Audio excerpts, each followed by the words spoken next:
الرحمن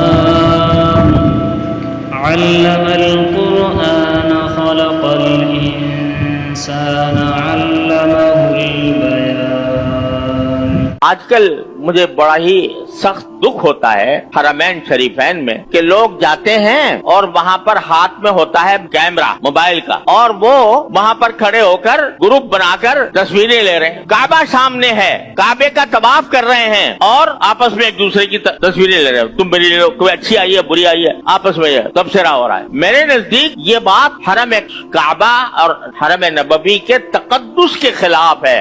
آپ حج کرنے آئے ہو، رسول کریم صلی اللہ علیہ وسلم کی روضہ اقدس کی زیارت کرنے آئے ہو، کوئی پکنک منانے نہیں آئے کہ وہاں پر سیلفیاں بناؤ اور گروپ فوٹو بناؤ. انتہائی صدمہ ہوتا ہے مجھے کہ رسول کریم صلی اللہ علیہ وسلم کو سلام عرض کرنے جا رہے ہیں، ہاتھ میں موبائل ہے، وہ دیکھتے چلے جا رہے ہیں، دیکھتے چلے. ارے یہ وہ جگہ ہے جہاں پر بڑے بڑے اولیاء اللہ ڈرتے اور تھر تھراتے آتے تھے. نفس گم کر دمی آیت جنید و بایزیدی جا، یہ فرمایا کہ ادب گاہے زیر آسماں از عرش نازک تر، نفس گم کر دمی آیت جنید و بایزیدی جا. یہ ایسی ادب کی جگہ ہے آسمان کے نیچے کہ جو عرش سے زیادہ نازک ہے، اور جنید و بایزید جیسے اولیاء بھی یہاں پر ڈرتے ہوئے آتے ہیں، اور تم ہاتھ میں کیمرے لے کر اور کیمروں سے تصویریں بنا رہے ہو اور خیال نہیں ہے کہ کس بارگاہ میں جا رہے ہو. اتنا افسوس، اتنا صدمہ ہوتا ہے یہ دیکھ کر. بیت اللہ میں بھی اور مدینہ منورہ کے روضہ اقدس میں بھی